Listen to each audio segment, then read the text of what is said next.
Hey guys, ನಾನಿವತ್ತು explain ಮಾಡ್ತಾ ಇದ್ದೀನಿ ದ ಸಬರಮತಿ ರಿಪೋರ್ಟ್ ಮೂವಿನ. ಇದು ರಿಯಲ್ ಸ್ಟೋರಿ ಆಗಿದ್ದು ಜನಗಳಿಗೆ ತೋರಿಸೋದೇನು, ಆದ್ರೆ ನಡೆಯೋದೇನು, ಪೊಲಿಟಿಕ್ಸ್ ಹೇಗ್ ನಡೆಯುತ್ತೆ ಮತ್ತೆ ಮೀಡಿಯಾ ರಿಪೋರ್ಟರ್ಸ್ಗೆ ಏನೇನೆಲ್ಲ ಫೇಸ್ ಮಾಡಬೇಕು ಅನ್ನೋದು ಈ ಒಂದು ಮೂವಿಯಲ್ಲಿ ನೋಡ್ತೀವಿ. ಸೊ ನೋಡೋಣ ಕತೆ ಏನು ಅಂತ. ಅದಕ್ಕಿಂತ ಮುಂಚೆ ನಮ್ಮ ಚಾನೆಲ್ಗೆ ಸಬ್ಸ್ಕ್ರೈಬ್ ಮಾಡ್ಕೊಂಡಿಲ್ಲ ಮಾಡ್ಕೊಳ್ಳಿ. ನಾವು ಎಲ್ಲಾ ಲೇಟೆಸ್ಟ್ ಮೂವಿಯ ಸ್ಟೋರಿನೂ ಎಲ್ಲರಿಗಿಂತ ಮುಂಚೆನೆ ಅಪ್ಲೋಡ್ ಮಾಡ್ತೀವಿ. ಬನ್ನಿ ಮೂವಿ ಶುರು ಮಾಡೋಣ.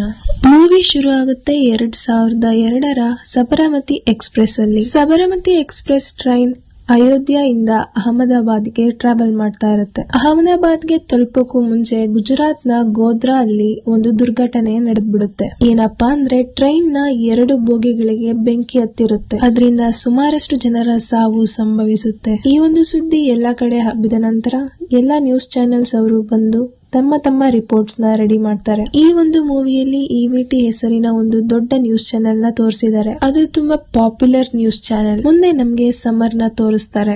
ಸಮರ್ ಒಬ್ಬ ನ್ಯೂಸ್ ರಿಪೋರ್ಟರ್. ಅವನು ಪಾಪ್ಯುಲರ್ ಆಗಿರಲ್ಲ ಮತ್ತೆ ಅವನಿಗೆ ಇಂಗ್ಲಿಷ್ ಕೂಡ ಬರ್ತಾ ಇರಲ್ಲ. ಹೀಗೆ ಒಂದು ಫಿಲಂ ನ ಇಂಟರ್ವ್ಯೂ ಅಲ್ಲಿ ಸಮರ್ ರಿಪೋರ್ಟರ್ ಆಗಿ ಬಂದಿರ್ತಾನೆ. ಅವನು ಫಿಲಂ ಮೇಕರ್ಸ್ ಗೆ ಒಂದು ಪ್ರಶ್ನೆ ಮಾಡ್ತಾನೆ. ಸ್ಕ್ರೀನ್ ಅಲ್ಲಿ ಹೀರೋಯಿನ್ ದವ್ವ ತರ ಕಾಣ್ತಾ ಇದ್ದಾಳೆ, ಆದ್ರೆ ಅವಳಿಗೆ ಲಿಪ್ಸ್ಟಿಕ್ ಬೇಕಾ ಅಂತ. ಇದನ್ನ ಕೇಳ್ಬಿಟ್ಟು ಫಿಲಂ ಮೇಕರ್ಸ್ ಎಲ್ಲ ಎಂಬಾರಸ್ ಆಗ್ತಾರೆ. ಸಮರ್ ನ ಗರ್ಲ್ ಫ್ರೆಂಡ್ ಕೂಡ ಅಲ್ಲಿಂದ ಸಿಟ್ಟಾಗಿ ಬರ್ತಾಳೆ. ಯಾಕಂದ್ರೆ ಸಮರ್ ನ ಗರ್ಲ್ ಫ್ರೆಂಡ್ ಅಲ್ಲಿರೋ ಸೆಲೆಬ್ರಿಟೀಸ್ ಜೊತೆಗೆ ಫೋಟೋ ತೆಗೆಸ್ಕೊಳ್ಳೋಕೆ ಅಂತ ಬಂದಿರ್ತಾಳೆ. ಆದ್ರೆ ಸಮರ್ ಮಾಡಿರೋ ಕೆಲಸದಿಂದ ಅವಳಿಗೆ ತುಂಬಾನೇ ಸಿಟ್ಟು ಬರುತ್ತೆ. ಈ ಒಂದು ಇವೆಂಟ್ ಮುಗಿಸ್ಕೊಂಡು ಹೋಗುವಾಗ ಸಮರ್ ಗೆ ಒಂದು ಕಾಲ್ ಬರುತ್ತೆ. ಈ ಒಂದು ಕಾಲ್ ಸಮರ್ ನ ಜೀವನ ಮತ್ತೆ ಅವನು ಸಮಾಜವನ್ನು ನೋಡೋ ದೃಷ್ಟಿನ ಬದಲಾಯಿಸುತ್ತೆ. ಸಮರ್ ಗೆ ಸಬರಮತಿ ಎಕ್ಸ್ಪ್ರೆಸ್ ನಲ್ಲಿ ಆಗಿರೋ ಬೆಂಕಿಯ ಘಟನೆ ಬಗ್ಗೆ ರಿಪೋರ್ಟ್ ಮಾಡೋದಕ್ಕೆ ಅಂತ ಕಳಿಸ್ತಾರೆ.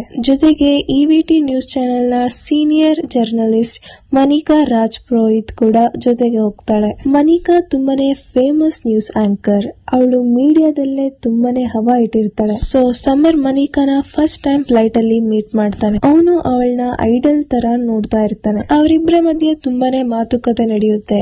ಆಗ ಮನಿಕಾಗೆ ಅರ್ಥ ಆಗುತ್ತೆ ಇವನು ಜಸ್ಟ್ ನಾರ್ಮಲ್ ರಿಪೋರ್ಟರ್, ಯಾರು ಇಲ್ಲಿರೋ ಕಾರಣಕ್ಕೆ ನನ್ ಜೊತೆಗೆ ಕಳ್ಸಿದ್ದಾರೆ ಅಂತ. ಸ್ಪಾಟಿಗೆ ಹೋದ ನಂತರ ಅಲ್ಲಿ ತುಂಬಾನೇ ಜನ ಸೇರಿರ್ತಾರೆ. ಅವರ ಮಧ್ಯೆನೆ ಹೋಗ್ಬಿಟ್ಟು ಇವರು ರಿಪೋರ್ಟ್ ನ ತಗೋತಾರೆ. ಸಮರ್ ಅಲ್ಲಿ ಆಗಿರೋ ಎಲ್ಲಾ ಘಟನೆಯನ್ನ ಕ್ಯಾಪ್ಚರ್ ಮಾಡ್ತಾ ಬರ್ತಾನೆ. ಹಾಗೆ ಮನಿಕಾ ಕೂಡ ಅಲ್ಲಿ ಆಗಿರೋ ಒಂದು ಗ್ರೌಂಡ್ ರಿಪೋರ್ಟ್ ಮತ್ತೆ ಜನರ ಒಂದು ಅಭಿಪ್ರಾಯನೆಲ್ಲ ಕೇಳ್ತಾ ಬರ್ತಾಳೆ. ಆಗ ಅವರಿಬ್ಬರಿಗೆ ಅರ್ಥ ಆಗಿರೋ ಒಂದು ವಿಷಯ ಏನಪ್ಪಾ ಅಂದ್ರೆ ಅದು ಆಕ್ಸಿಡೆಂಟ್ ಅಲ್ಲ, ಅದು ಪ್ರೀ ಪ್ಲಾನ್ಡ್ ಇನ್ಸಿಡೆಂಟ್ ಅಂತ. ನಂತರ ಸೀನ್ ಅಲ್ಲಿ ತೋರಿಸ್ತಾರೆ ಪಾಲಿಟಿಕ್ಸ್ ನ. ಅಲ್ಲಿ ಸುಮಾರಷ್ಟು ಜನ ಪೊಲಿಟಿಷಿಯನ್ಸ್ ಮಾತಾಡ್ತಾ ಇರ್ತಾರೆ. ಈ ಒಂದು ಇನ್ಸಿಡೆಂಟ್ ನ ಯೂಸ್ ಮಾಡ್ಕೊಂಡು ಸರ್ಕಾರನ ಬೀಳ್ಸೋಣ, ಈ ಸರ್ಕಾರನೇ ಹೇಳಿ ಮಾಡ್ಸಿದೆ ಅಂತ ಹೇಳಿ ಅಪ್ಸನ ಅಂತ ಹೇಳ್ತಾರೆ. ನಂತರ ತೋರಿಸ್ತಾರೆ ಸಮರ್ ಮತ್ತೆ ಮನಿಕಾನ. ಅವರು ರಿಪೋರ್ಟ್ ನ ಶೂಟ್ ಮಾಡೋದಕ್ಕೆ ಸ್ಟಾರ್ಟ್ ಮಾಡ್ತಾರೆ. ಮನಿಕಾ ಹೇಳ್ತಾಳೆ ಅಯೋಧ್ಯೆಯಿಂದ ಹೊರಟಿರೋ ಸಬರಮತಿ ಎಕ್ಸ್ಪ್ರೆಸ್ ಅಹಮದಾಬಾದ್ ಗೆ ತಲುಪೋದಕ್ಕೂ ಮುಂಚೆ ಗೋಧ್ರಾ ಅಲ್ಲಿ ಬೆಂಕಿಯ ಒಂದು ಆಕ್ಸಿಡೆಂಟ್ ಗೆ ಒಳಗಾಗಿದೆ. ಅದರಿಂದಾಗಿ 59 ಜನರ ಸಾವು ಸಂಭವಿಸಿದೆ. ಸಮರ್ಗೆ ಇದನ್ನೆಲ್ಲ ನೋಡ್ಬಿಟ್ಟು ತುಂಬಾನೇ ಬೇಜಾರಾಗುತ್ತೆ. ಯಾಕಂದ್ರೆ ಸಮರ್ ಮತ್ತೆ ಮನಿಕಾಗೆ ಇಬ್ರಿಗೂ ಗೊತ್ತಿರುತ್ತೆ ಅದು ಆಕ್ಸಿಡೆಂಟ್ ಅಲ್ಲ, ಬೇಕಂತ ಮಾಡ್ಸಿರೋ ಕೆಲಸ. ಮನಿಕಾ ಆ ಒಂದು ಕ್ಲಿಪ್ಸ್ ನೆಲ್ಲ ಆಫೀಸ್ಗೆ ರೀಚ್ ಮಾಡು ಅಂತ ಹೇಳ್ಬಿಟ್ಟು ಅಲ್ಲಿಂದ ಹೊರಡ್ತಾಳೆ. ಸಮರ್ ಕೂಡ ಸರಿ ಅಂತ ಹೇಳ್ತಾನೆ. ಅವಳಲ್ಲಿಂದ ಹೋದ ತಕ್ಷಣ ಸಮರ್ ಮತ್ತೆ ಸ್ಪಾಟಿಗೆ ಹೋಗ್ಬಿಟ್ಟು ಏನೇನ್ ತೋರಿಸಬೇಕಾಗಿದೆಯೋ ಅದನ್ನ ಶೂಟ್ ಮಾಡ್ತಾನೆ. ಮತ್ತೆ ಹಾಸ್ಪಿಟಲ್ ಗೆ ಹೋಗಿ ವಿಕ್ಟಿಮ್ಸ್ ನ ಒಂದು ರಿಪೋರ್ಟ್ ನ ಕಲೆಕ್ಟ್ ಮಾಡ್ತಾನೆ. ಅವರೆಲ್ಲ ತುಂಬಾನೇ ಗಾಯಗೊಂಡಿರ್ತಾರೆ. ಅವರೆಲ್ಲ ಹೇಳ್ತಾರೆ ಅಚಾನಕ್ ಆಗಿ ತುಂಬಾ ಜನ ಟ್ರೈನ್ ಒಳಗೆ ನುಗ್ಬಿಟ್ಟು ಬೆಂಕಿ ಹಚ್ಚಿದ್ದಾರೆ, ಇದು ಆಕ್ಸಿಡೆಂಟ್ ಅಲ್ಲ, ಇದು ಬೇಕಂತಾನೆ ಮಾಡಿದ್ದಾರೆ ಅಂತ ಹೇಳ್ತಾರೆ. ಸಮರ್ ವಿಕ್ಟಿಮ್ಸ್ ನ ಪರಿಸ್ಥಿತಿ ಮತ್ತೆ ಅವರ ಫ್ಯಾಮಿಲಿಯ ನೋವನ್ನೆಲ್ಲ ಶೂಟ್ ಮಾಡ್ಕೊಂಡು ಅಲ್ಲಿಂದ ಹೊರಡ್ತಾನೆ. ವಾಪಸ್ ಹೋಗುವಾಗ ಸಮರ್ ಮೇಲೆ ಹಲ್ಲೆ ಆಗುತ್ತೆ. ಅವನು ಮಾಡಿರೋ ರಿಪೋರ್ಟ್ ನ ಕಸ್ಕೊಳ್ಳೋದಕ್ಕೆ ಅಂತ ನೋಡ್ತಾರೆ. ಬಟ್ ಹೇಗೋ ಒಂದು ಬಚಾವ್ ಆಗ್ಬಿಟ್ಟು ಸಮರ್ ಅಲ್ಲಿಂದ ಡೆಲ್ಲಿಗೆ ರೀಚ್ ಆಗ್ತಾನೆ. ಡೆಲ್ಲಿಗೆ ಬಂದ ನಂತರ ಸಮರ್ EVT ನ್ಯೂಸ್ ಚಾನೆಲ್ ನ ಡೈರೆಕ್ಟರ್ ಹತ್ರ ಆಗಿರೋದನ್ನೆಲ್ಲ ಹೇಳ್ತಾನೆ. ಮತ್ತೆ 2 ಟೇಪ್ ನ ಕೂಡ ಅವರಿಗೆ ಕೊಡ್ತಾನೆ. ಹೇಳ್ತಾನೆ ನಾನು ಮನಿಕಾ ಮೇಡಮ್ ನೋಡಿರೋದು ಆಕ್ಸಿಡೆಂಟ್ ಅಲ್ಲ, ಅದು ಬೇಕಂತ ಮಾಡ್ಸಿರೋ ಇನ್ಸಿಡೆಂಟ್ ಅಂತ. ಆಗ ಡೈರೆಕ್ಟರ್ ಹೇಳ್ತಾನೆ ನಾಳೆ ನೀನು ಮಾಡಿರೋ ರಿಪೋರ್ಟ್ ನೇ ಪಬ್ಲಿಷ್ ಮಾಡ್ತೀವಿ, ಈಗ ನೀನು ಹೊರಡ್ಬೋದು ಅಂತ. ಸಮರ್ ಮಾಡಿರೋ ರಿಪೋರ್ಟ್ ನ ಮಿಶ್ರಾಜಿ ಅಂತ ಒಬ್ಬ ವ್ಯಕ್ತಿಗೆ ಕೊಡ್ತಾರೆ. ಅವನು ಕೂಡ EVT ಯ ಒಬ್ಬ ಎಂಪ್ಲಾಯ್. ನೆಕ್ಸ್ಟ್ ಡೇ ರಿಪೋರ್ಟ್ ಹೊರಗ್ ಬರುತ್ತೆ. ನೋಡಿದ್ರೆ ಮನಿಕಾದ ರಿಪೋರ್ಟ್ ನ ಹಾಕಿರ್ತಾರೆ. ಮಾಡ್ತಾರೆ. ಸಮರ್ ಶಾಕ್ ಆಗಿ ಆಫೀಸ್ಗೆ ಹೋಗ್ತಾನೆ. ಮನಿಕಾ ಮತ್ತೆ ಡೈರೆಕ್ಟರ್ ಗೆ ಹೇಳ್ತಾನೆ, ಯಾಕೆ ನೀವು ಸತ್ಯನ ಮುಚ್ಚಿಡ್ತಿದ್ದೀರಾ, ಅದು ಆಕ್ಸಿಡೆಂಟ್ ಅಲ್ಲ, ಬೇಕಂತಾನೆ ಮಾಡಿರೋದು ಅಂತ ಕ್ಲಿಯರ್ ಆಗಿ ಗೊತ್ತಾಗ್ತಿದೆ, ಆದ್ರೂ ಯಾಕೆ ನೀವು ಈ ತರ ಮಾಡ್ತಾ ಇದ್ದೀರಾ. ಆದ್ರೆ ಚಾನೆಲ್ ಅವ್ರು ಹೇಳ್ತಾರೆ, ನಾವು ಈ ತರ ಮಾಡ್ಬೇಕಾಗಿದೆ ಅಂತ.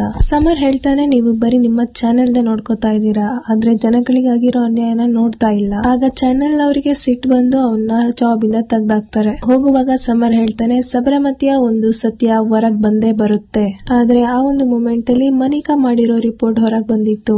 ಆಗ ಜನ ಎಲ್ಲ ಅದನ್ನ ಆಕ್ಸಿಡೆಂಟ್ ಅಂತಾನೆ ನಂಬ್ತಾರೆ. ಸಮರ್ ಮಾಡಿರೋ ರಿಪೋರ್ಟ್ ಕೂಡ ಅವ್ರ ಹತ್ರನೇ ಇರುತ್ತೆ. ಹಾಗಾಗಿ ಸಮರ್ನ ಬಳಿ ಸಾಕ್ಷಿ ಇರೋದಿಲ್ಲ. ಸಮರ್ ಹಾಗೆ ಹೊರಗಡೆ ಇದ್ರೆ ಮೀಡಿಯಾಗೆ ಮುಳ್ಳಾಗ್ತಾನೆ ಅಂದ್ಬಿಟ್ಟು ಅವನ್ನ ಸುಳ್ಳು ಕೇಸಲ್ಲಿ ಜೈಲಿಗೆ ಹಾಕಿಸ್ತಾರೆ. ಆಗ ಅವನ ಗರ್ಲ್ ಫ್ರೆಂಡ್ ಅವನ್ನ ಹೊರಗಡೆ ಕರ್ಕೊಂಡ್ ಬರ್ತಾಳೆ. ಆದ್ರೆ ಅವಳು ಬ್ರೇಕಪ್ ಮಾಡ್ಕೋತಾಳೆ. ಸಮರ್ ಯೋಚನೆ ಕೂಡ ಮಾಡಿರ್ಲಿಲ್ಲ ಅವನ ಜೀವನದಲ್ಲಿ ಹೀಗಾಗುತ್ತೆ ಅಂತ. ಈ ಕಡೆ ಜಾಬ್ ಕೂಡ ಹೋಗುತ್ತೆ, ಮತ್ತೊಂದ್ ಕಡೆ ಗರ್ಲ್ ಫ್ರೆಂಡ್ ಕೂಡ ಹೋಗ್ತಾಳೆ. ಆದ್ರೆ ಸತ್ಯ ಹೊರಗ್ ಬಂದಿಲ್ಲ ಮತ್ತೆ ಜನರಿಗೆ ನ್ಯಾಯ ಸಿಕ್ಕಿಲ್ಲ ಅನ್ನೋ ನೋವೇ ತುಂಬಾ ಕಾಡುತ್ತೆ. ಇದರಿಂದಾಗಿ ಅವನು ಕುಡುಕ ಆಗ್ತಾನೆ. ಯಾವ ವ್ಯಕ್ತಿ ನ್ಯಾಯಕ್ಕೋಸ್ಕರ ಹೋರಾಡ್ತಿರ್ತಾನೋ ಅವನೀಗ ಬರೀ ಕುಡಿಯೋದಕ್ಕೆ ದುಡ್ಡು ಜೋಡಿಸೋದಕ್ಕೆ ಹೋರಾಡ್ತಾನೆ. ಅವನಿಗೆ ಜಸ್ಟ್ ನಾರ್ಮಲ್ ಲೈಫ್ ಬೇಕಾಗಿರುತ್ತೆ. ಹೀಗೆ 5 ವರ್ಷ ಕಳೆಯುತ್ತೆ. ಈಗ 2007 ಇಲ್ಲಿ ನಾವು ಅಮೃತ ಗಿಲ್ ಅನ್ನೋ ಒಬ್ಬ ಹುಡುಗಿನ ನೋಡ್ತೀವಿ. ಅವಳು ಕೂಡ ಜರ್ನಲಿಸ್ಟ್. ಅವಳು ಈ ಟಿವಿಯ ಒಬ್ಬ ನಾರ್ಮಲ್ ರಿಪೋರ್ಟರ್ ಆಗಿರ್ತಾಳೆ. ಅವಳಿಗೂ ಕೂಡ ಮನಿಕಾ ತರ ಫೇಮಸ್ ರಿಪೋರ್ಟರ್ ಆಗ್ಬೇಕು ಅನ್ನೋ ಆಸೆ ಇರುತ್ತೆ. ಅವಳು ಫಸ್ಟ್ ಡೇ ಜಾಬ್ ಅಲ್ಲಿ ಮನಿಕಾನ ಮೀಟ್ ಮಾಡ್ತಾಳೆ. ಮನಿಕಾಗೆ ಹೇಳ್ತಾಳೆ, ನೀವು ನನ್ನ ಐಡಲ್ ಅಂತ. ಆದ್ರೆ ಮನಿಕಾನ ಆಟಿಟ್ಯೂಡ್ ಅವಳಿಗೆ ಇಷ್ಟ ಆಗೋದಿಲ್ಲ. 2007 ಆಗಿರೋದ್ರಿಂದ ಹೊಸ ಸರ್ಕಾರ ಬಂದಿರುತ್ತೆ. ಗವರ್ಮೆಂಟ್ ಮತ್ತೆ ಕೇಸ್ ನ ರಿಓಪನ್ ಮಾಡ್ತಾರೆ. ಆಗ ಈ ಟಿವಿಯವರು ಮಿನಿಸ್ಟರ್ಸ್ ನ ಮೀಟ್ ಮಾಡಕ್ಕೆಂತ ಹೋಗ್ತಾರೆ. ಯಾಕಂದ್ರೆ ರಿಪೋರ್ಟ್ ಇವ್ರದಾಗಿರೋದ್ರಿಂದ ಮಿಸ್ ಆದ್ರೆ ಇವ್ರಿಗೆ ಗೊತ್ತಾಗುತ್ತೆ ಅಂತ. ಮನಿಕಾ ಮತ್ತೆ ಡೈರೆಕ್ಟರ್ಸ್ ಎಷ್ಟು ಕನ್ವಿನ್ಸ್ ಮಾಡಿದ್ರು ಮಿನಿಸ್ಟರ್ಸ್ ಒಪ್ಪೋದಿಲ್ಲ. ಇನ್ವೆಸ್ಟಿಗೇಷನ್ ನಡೀಲೇಬೇಕು ಅಂತ ಹೇಳ್ತಾರೆ. ಆಗ ಟಿವಿಯವರು ಹೇಳ್ತಾರೆ, ನಾವು ಈ ಸಲ ಆರೋಪಿಗಳ ಮೇಲಲ್ಲ ವಿಕ್ಟಿಮ್ಸ್ ನ ಮೇಲೆ ರಿಪೋರ್ಟ್ ಮಾಡ್ತೀವಿ ಅಂತ. ಈ ಒಂದು ಕೇಸ್ ನ ಮನಿಕಾ ಹ್ಯಾಂಡಲ್ ಮಾಡೋದಿಲ್ಲ, ಯಾಕಂದ್ರೆ ರೆಪ್ಯುಟೇಷನ್ ಹಾಳಾಗುತ್ತೆ ಅಂತ ಹೊಸ ರಿಪೋರ್ಟರ್ ಗೆ ಹಾಕ್ತಾರೆ. ಆಗ ಮನಿಕಾಗೆ ತಲೆಗೆ ಬರೋದು ಅಮೃತ ಈ ಒಂದು ಚಾನ್ಸ್ ಗೆ ವೇಟ್ ಮಾಡ್ತಾ ಇರ್ತಾಳೆ ಅಂತ ಅವಳಿಗೆ ಗೊತ್ತಿರುತ್ತೆ. ಅದಕ್ಕೆ ಅವಳಿಗೆ ಈ ಒಂದು ರಿಪೋರ್ಟ್ ಮಾಡಕ್ಕೆ ಹೇಳ್ತಾಳೆ. ಅಮೃತ ಈ ಒಂದು ಆಪರ್ಚುನಿಟಿನ ತುಂಬಾ ಖುಷಿಯಿಂದ ಒಪ್ಕೋತಾಳೆ. ಅವಳು ಕೇಸ್ ನ ಸ್ಟಡಿ ಮಾಡೋದಕ್ಕೆ ಶುರು ಮಾಡ್ತಾಳೆ. ವಿಕ್ಟಿಮ್ಸ್ ನ ಬಗ್ಗೆ ಗೊತ್ತಾಗೋಕ್ಕೂ ಮುಂಚೆ ಅಲ್ಲಿ ಏನಾಗಿತ್ತು ಅನ್ನೋದು ತಿಳ್ಕೊಳ್ಳೋದಕ್ಕೆ ಅಂತ ಹೊರಡ್ತಾಳೆ. ಆದ್ರೆ ಅವಳಿಗೆ ಅದ್ರ ಬಗ್ಗೆ ಏನು ಗೊತ್ತಾಗೋದೇ ಇಲ್ಲ. ಆಗ ಅಲ್ಲಿಗೆ ಮಿಸ್ರಾಜಿ ಬರ್ತಾನೆ. ಆಗ ಅವನು ಅಮೃತಾಗೆ ಆ ಟೇಪ್ ನ ಕೊಟ್ಟಿ ನೋಡೋದಕ್ಕೆ ಹೇಳ್ತಾನೆ. ಆಗ ಅಮೃತಾಗೆ ಅರ್ಥ ಆಗುತ್ತೆ, ಅದು ಆಕ್ಸಿಡೆಂಟ್ ಅಲ್ಲ, ಅದು ಬೇಕಂತ ಮಾಡ್ಸಿರೋ ಒಂದು ಕೆಲಸ ಅಂತ. ಮಿಶ್ರಾಜಿ ಸಮರ್ನ ಬಗ್ಗೆ ಕೂಡ ಅಮೃತಾಗೆ ಹೇಳಿರ್ತಾನೆ. ಈ ಒಂದು ರಿಪೋರ್ಟ್ ಮಾಡಿದ್ರಿಂದನೇ ಅವನ ಲೈಫ್ ಹಾಳಾಗಿದೆ, ಅವನನ್ನ ಜೈಲಿಗೆ ಕೂಡ ಕಳ್ಸಿದ್ರು ಅಂತ. ಅಮೃತಾಗೆ ಅರ್ಥ ಆಗುತ್ತೆ, ಈ ಕೇಸ್ ನ ಬಗ್ಗೆ ಜಾಸ್ತಿ ಗೊತ್ತಿರೋದೇ ಸಮರ್ಗೆ ಅಂತ. ಅದಕ್ಕೆ ಅವನ ಹತ್ರ ಹೋಗ್ತಾಳೆ. ಅವಳು ಕೇಸ್ ನ ಬಗ್ಗೆ ಇನ್ಫಾರ್ಮೇಶನ್ ಕೇಳಿದಾಗ ಸಮರ್ ಅದಕ್ಕೆಲ್ಲ ಒಪ್ಪೋದೇ ಇಲ್ಲ. ಯಾಕಂದ್ರೆ ಅವನು ಕುಡುಕ ಆಗಿರ್ತಾನೆ, ಅವನಿಗೆ ಜೀವನದ ಮೇಲೆ ಇಂಟ್ರೆಸ್ಟೇ ಹೋಗಿರುತ್ತೆ. ಆಗ ಅಮೃತ ಅಲ್ಲಿಂದ ಇನ್ನೇನು ವಾಪಸ್ ಬರ್ತಾ ಇರ್ತಾಳೆ. ಆಗ ಸಮರ್ ಮತ್ತೆ ಅವಳ ಹತ್ರ ಹೋಗ್ತಾನೆ. ಸಮರ್ ಹೇಳ್ತಾನೆ, ನನಗೆ 50,000 ಕೊಟ್ರೆ ಅಷ್ಟೇ ನಾನು ಇನ್ಫಾರ್ಮೇಶನ್ ಎಲ್ಲ ಕೊಡ್ತೀನಿ ಅಂತ. ಯಾಕಂದ್ರೆ ಅವನ ಹತ್ರ ಕುಡಿಯೋದಕ್ಕೆ ದುಡ್ಡು ಖಾಲಿಯಾಗಿರುತ್ತೆ. ಅದಕ್ಕೋಸ್ಕರ ಅವನು ಹೋಗ್ತಾನೆ. ಅಮೃತ ಕೂಡ ಒಪ್ಕೊಳ್ತಾಳೆ. ಆದ್ರೆ 50,000ಕ್ಕಲ್ಲ 30,000ಕ್ಕೆ. ಅದಕ್ಕೆ ಸಮರ್ ಕೂಡ ಒಪ್ಕೋತಾನೆ. ಇಬ್ರು ಕೂಡ 0 ಇಂದ ಕೇಸ್ ಸ್ಟಡಿ ಮಾಡೋದಕ್ಕೆ ಅಂತ ಗೋಧ್ರಾಗೆ ಹೋಗ್ತಾರೆ. ಅಲ್ಲಿ ಅವರಿಗೆ ಸುಮಾರಷ್ಟು ರಿಪೋರ್ಟ್ಸ್ ಸಿಗುತ್ತೆ. ಒಂದು ರಿಪೋರ್ಟ್ ಅಲ್ಲಿ ಇರುತ್ತೆ, ಅಲ್ಲಿ ಯಾರೋ ಒಬ್ಬ ಹುಡುಗಿಗೆ ರೇಗಿಸ್ತಾ ಇರ್ತಾರೆ. ಆ ಒಂದು ಇನ್ಫಾರ್ಮೇಶನ್ ನ ಸದ್ದಾಮ್ಗೆ ಕೊಡ್ತಾರೆ. ಸದ್ದಾಮ್ ಒಂದು 1000 ಜನನ ಕರ್ಕೊಂಡು ಅವರಿಗೆ ಹೊಡೆಯಕ್ಕೆ ಅಂತ ಹೋಗ್ತಾನೆ. ಆಗ ಅಲ್ಲಿ ಪ್ಯಾಸೆಂಜರ್ಸ್ ಮಧ್ಯೆ ಜಗಳ ಆಗ್ಬಿಟ್ಟು ಬೆಂಕಿ ಹತ್ಕೊಳ್ಳುತ್ತೆ ಅಂತ. ಇನ್ನೊಂದು ರಿಪೋರ್ಟ್ ಹೇಳುತ್ತೆ, ಪ್ಯಾಸೆಂಜರ್ಸ್ ಯಾರೋ ಸೇರ್ಬಿಟ್ಟು ಟೀಮ್ ಅರೋನಿಗೆ ತುಂಬಾನೇ ಕಾಟ ಕೊಡ್ತಾರೆ. ಆಗ ಸದ್ದಾಮ್ ಒಂದು 1000 ಜನನ ಕರ್ಕೊಂಡ್ ಬಂದು ಅಲ್ಲಿ ಗಲಾಟೆ ಮಾಡಿಸ್ತಾನೆ. ಆಗ ಪ್ಯಾಸೆಂಜರ್ಸ್ ನ ಮಧ್ಯೆ ಗಲಾಟೆ ಆಗ್ಬಿಟ್ಟು ಅಲ್ಲಿ ಬೆಂಕಿ ಹತ್ಕೊಳ್ಳುತ್ತೆ. ಆಗ ಸಮರ್ ಮತ್ತೆ ಅಮೃತಗೆ ಅರ್ಥ ಆಗೋದು ಒಂದೇ, ಈ ರಿಪೋರ್ಟ್ಸ್ ಅಲ್ಲಿ ಪ್ಯಾಸೆಂಜರ್ದೇ ತಪ್ಪು ಅಂತ ತೋರಿಸಿದ್ದಾರೆ. ಅದಕ್ಕಾಗಿ ಈ ಒಂದು ಕೇಸ್ ಮತ್ತೆ ಫರ್ದರ್ ಇನ್ವೆಸ್ಟಿಗೇಷನ್ ಆಗಿಲ್ಲ ಅಂತ. ಅವರಿಗೆ ಮತ್ತೊಂದು ವಿಷಯ ತಿಳಿದು ಬರುತ್ತೆ. ಏನಪ್ಪಾ ಅಂದ್ರೆ, ಜಗಳದಲ್ಲಿ ಇದ್ದ ಸದ್ದಾಮ್ನ ಕಡೆ ಒಬ್ಬ ವ್ಯಕ್ತಿ ಅರುಣ್ ಬರ್ತಾ, ಅವನನ್ನ ಅರೆಸ್ಟ್ ಮಾಡಲಾಗಿರುತ್ತೆ. ಅವನ ಹತ್ರನೇ ಮೇನ್ ಎವಿಡೆನ್ಸ್ ಇದೆ ಅನ್ನೋದು ಗೊತ್ತಾಗುತ್ತೆ. ನಂತರ ಸಮರ್ ಮತ್ತೆ ಅಮೃತ ಟ್ರೈನ್ ನ ಬಳಿ ಇನ್ವೆಸ್ಟಿಗೇಷನ್ ಮಾಡೋದಕ್ಕೆ ಅಂತ ಹೋಗ್ತಾರೆ. ರೈಲ್ವೆ ಅವರ ರಿಪೋರ್ಟ್ಸ್ ಹೇಳುತ್ತೆ, ಜನ ಟ್ರೈನ್ ಒಳಗಡೆನೆ ಅಡಿಗೆ ಮಾಡ್ಕೋತಾ ಇದ್ರು, ಅದರಿಂದಾಗಿ ಬೆಂಕಿ ಹತ್ಕೊಂಡಿದೆ ಅಂತ. ಆದ್ರೆ ಸಮರ್ ಕ್ಯಾಲ್ಕುಲೇಟ್ ಮಾಡಿ ನೋಡಿದಾಗ ಅವತ್ತಿನ ದಿನದ ಜನರ ರಶ್ ಮತ್ತೆ ಅಲ್ಲಿ ಇರುವಂತ ಜಾಗ ಅದರ ಮಧ್ಯ ನಿಂತ್ಕೊಳ್ಳೋದು ಕಷ್ಟ, ಅದರ ಮಧ್ಯೆ ಅಡ್ಗೆ ಮಾಡೋದಕ್ಕಂತೂ ಸಾಧ್ಯ ಇಲ್ಲ ಅಂತ ಗೊತ್ತಾಗುತ್ತೆ. ಮತ್ತೊಂದು ರಿಪೋರ್ಟ್ ಹೇಳುತ್ತೆ ಜನ ಅಲ್ಲಿ ಸ್ಮೋಕಿಂಗ್ ಮಾಡ್ತಾ ಇದ್ರು, ಅದರಿಂದಾಗಿ ಬೆಂಕಿ ಹತ್ಕೊಂಡಿದೆ ಅಂತ. ಆದ್ರೆ ತುಂಬಾ ಜನ ಅವತ್ತು ಟ್ರಾವೆಲ್ ಮಾಡ್ತಿದ್ರಿಂದ ಅಲ್ಲಿ ಕಾಲಿಡೋಕ್ ಜಾಗ ಇಲ್ದಿರೋದ್ರಿಂದ ಸ್ಮೋಕಿಂಗ್ ಇಂದ ಬೆಂಕಿ ಹತ್ಕೊಂಡಿರೋದು ಸುಳ್ಳು ಅಂತ ಗೊತ್ತಾಗುತ್ತೆ. ನಂತರ ಸಮರ್ ಮತ್ತೆ ಅಮೃತ ಕೋರ್ಟ್ ಹತ್ರ ವರುಣ್ ನ ನೋಡಕ್ಕೆ ಹೋಗ್ತಾರೆ. ಅವನನ್ನ ತುಂಬಾನೇ ಕವರ್ ಮಾಡಿ ಕರ್ಕೊಂಡು ಹೋಗ್ತಾ ಇರ್ತಾರೆ. ಸೊ ಇವರಿಗೆ ನೋಡೋದಕ್ಕೂ ಕೂಡ ಕಷ್ಟ ಆಗ್ತಿರುತ್ತೆ. ಹೇಗೇಗೋ ಮಾಡ್ಬಿಟ್ಟು ಕೊನೆಗೆ ನೋಡ್ತಾರೆ ವರುಣ್ ನ ಇಬ್ರು ಪೊಲೀಸರು ಬೈಕ್ ಅಲ್ಲಿ ಕೂರ್ಸ್ಕೊಂಡು ಹೋಗ್ತಾ ಇರ್ತಾರೆ. ಅವ್ರನ್ನ ಫಾಲೋ ಮಾಡ್ಕೊಂಡು ಸಮರ್ ಮತ್ತೆ ಅಮೃತ ಹೋಗ್ತಾರೆ. ವರುಣ್ ನ ಒಂದು ಮನೆಗೆ ಕರ್ಕೊಂಡು ಹೋಗ್ತಾರೆ.